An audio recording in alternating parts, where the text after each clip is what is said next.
voient le jour dans notre pays. J'ai vu des sages ici qui sont là sans nous depuis les années 60 qui attendaient que leur pays s'ouvre, que leur pays soit régi par les règles et les principes de la démocratie et de l'état de droit, pour que la dignité de l'homme soit mieux respectée, pour que la sécurité de tous soit assurée par un État fort, neutre et impartial, capable de promouvoir un développement au service de tous les enfants de ce pays. Nous sommes un pays de 15 millions d'habitants. Un pays auquel la Providence a tout donné. Des enfants intelligents, des hommes et des femmes intelligents. Des richesses immédiates et alors une pluviométrie sans pareil. Un beau pays. Où toutes les conditions de la prospérité pour tous étaient réunies. Ce qui a manqué, c'est de bonne politique publique. Ayant pour objectif l'émancipation et l'épanouissement de l'homme, quel que soit le parti politique auquel il appartient, à l'ethnie dont il est issu, nous devions être une famille. Un pays vers lequel d'autres citoyens de notre sous-région et du monde auraient convergé à la recherche du mieux-être. Mais c'est le contraire, nous sommes émetteurs d'immigrants. Combien d'enfants sont morts, combien de jeunes dans la Méditerranée, dans le désert? Comment pouvons-nous être le premier demandeur d'asile en Europe venant de l'Afrique subsaharienne? Les enfants de nos compagnons, nous sommes les premiers en France.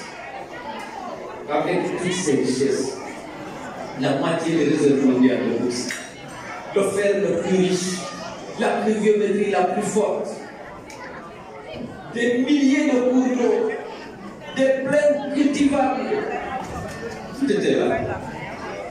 Il faut simplement que nous nous attendions, que nous soyons unis autour des valeurs essentielles, pour que nous transformions tout ce potentiel en richesse et que nous créions des opportunités pour cette jeunesse, pour qu'elle puisse travailler, créer des richesses dans son pays.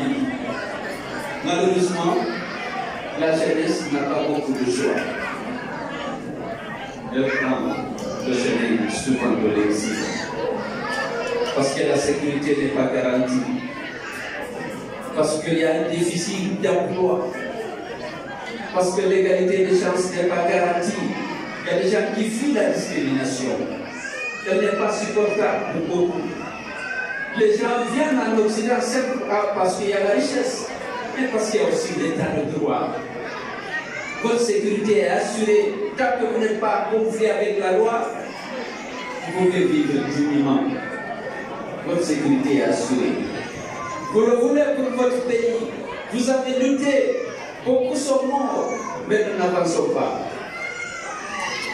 Alors, sinon comment expliquer qu'après la chute de Alpha Condé, qu'on puisse revenir dans une situation plus compliquée, où on reprend les mêmes pratiques, où on tue impunément les enfants? Nous sommes déjà à 9 morts pendant les manifestations. La jeune avait annoncé qu'elle mettrait fin à l'instrumentalisation de la justice, au dysfonctionnement des institutions, au piétinement des droits et libertés des citoyens. Aujourd'hui, on en est tout. Quelle est la réalité? Qu'est-ce qui a changé? Les choses sont souvent aggravées. Qu'est-ce qu'on fait? Comment on fait? Le fédéral a appelé à la continuation de la lutte, on est d'accord. Quelle stratégie? Et c'est là qu'intervient le rôle de leadership. Il faut qu'on réfléchisse, parce qu'on ne peut pas abandonner le combat, il faut qu'on y arrive. Nous aimons la Guinée, toute la Guinée, dans sa diversité linguistique et culturelle. Nous voulons qu'il soit garanti à tous ces enfants l'égalité des droits et des chances. C'est ce combat que nous menons Et pour ça, nous devons aller jusqu'au bout, quel que soit ce que cela coûte. On n'a pas le choix de pas de tout. Nous voulons que notre pays vive dans la paix. La paix, c'est d'abord la sécurité. La paix, c'est une justice indépendante qui traite toutes les entreprises, tous les investisseurs, mais surtout tous les citoyens sur le même pied et qui doit constituer un recours. L'ensemble des personnes physiques et morales dont les droits seraient violés. C'est un noble combat qui demande des sacrifices. L'UFDG le mène avec la conviction que la victoire sera pour ce pays bientôt du côté de la vérité. Nous ne cherchons pas le pouvoir pour un groupe particulier. Nous cherchons le pouvoir pour mettre en œuvre une politique justement capable de créer la prospérité pour tous et de garantir l'égalité des droits et des chances. Nous vous mettrons le pouvoir pour construire des infrastructures modernes pour notre Guinée. Et surtout un système éducatif performant pour que les jeunes de Guinée aient droit à un enseignement de qualité. Et que s'ils ont le désir de partir, qu'ils rencontrent les Philippins, les Béninois, les Sénégalais, ayant les mêmes chances pour accéder à la connaissance dans les universités européennes, nord-américaines ou asiatiques. Il faut que l'enseignement de base soit réhabilité.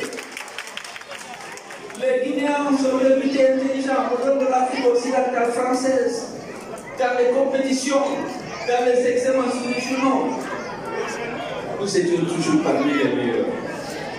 Il faut un système éducatif débarrassé de la corruption, du laxisme et du favoritisme pour qu'on mette la rigueur et que les gens puissent bénéficier d'un enseignement de base de qualité et d'un enseignement de professionnel qui leur ouvre le monde de l'emploi. Voilà ce que nous voulons et pourquoi nous sommes là. Ce n'est pas pour un groupe particulier. Maintenant, pour discréditer notre combat, on nous a accusés de tout. Mais ce n'est pas vrai. Lorsque moi, je vois un être humain souffrir de faim, de douleur ou d'humiliation, je ne demande pas quel est le pays. Si je peux le libérer, surtout s'il subit ça injustement, je le fais. D'abord parce que je suis croyant et parce qu'on m'a éduqué l'éducation. On m'a dit que tous les hommes doivent être égaux. Tout ce que tu fais de bien, quand je suis croyant, et que Dieu le comptabilise pour toi, même si tu n'as pas à retour la reconnaissance ou la gratitude du bénéficiaire de ton aide. Et ensuite, lorsqu'on est un être humain bien éduqué, on se met à la place de l'autre. Donc, il faut qu'on continue la lutte, c'est contre un système. C'est plus qu'un régime. Nous sommes en face d'un système qui tue, qui garantit l'impunité aux assassins, qui discrimine, qui stigmatise. Nous voulons nous considérer les Guinéens. Notre slogan, c'est unir et servir la Guinée. Toute la Guinée. J'ai dit, et je répète, on ne se bat pas pour un groupe particulier. Nous voulons nous battre pour l'Afrique, qui doit s'intégrer au sein de la CEDEAO et la Guinée doit apporter sa contribution dans l'intégration économique, dans la création de la monnaie commune, pour que notre sous-région soit un marché vaste, capable de générer de la richesse et de l'emploi, bien sûr, pour les plus entreprenants. Et il faut qu'on se prépare à cette intégration, en commençant par l'enseignement. Parce qu'une fois qu'on est intégré, le droit d'établissement, l'accès au emploi, ça sera ouvert à tous de la même manière. C'est le mérite. Et il faut préparer la jeunesse guinéenne à l'intégration pour qu'elle soit compétitive. Lorsque vous ouvrez le marché, vous scalez, eh bien les entrepreneurs compétissent. Il n'y aura pas de distorsion dans la concurrence, ni entre les entreprises, ni entre les citoyens. Et nous avons un handicap. Notre enseignement, notre système éducatif qui a été dévoyé.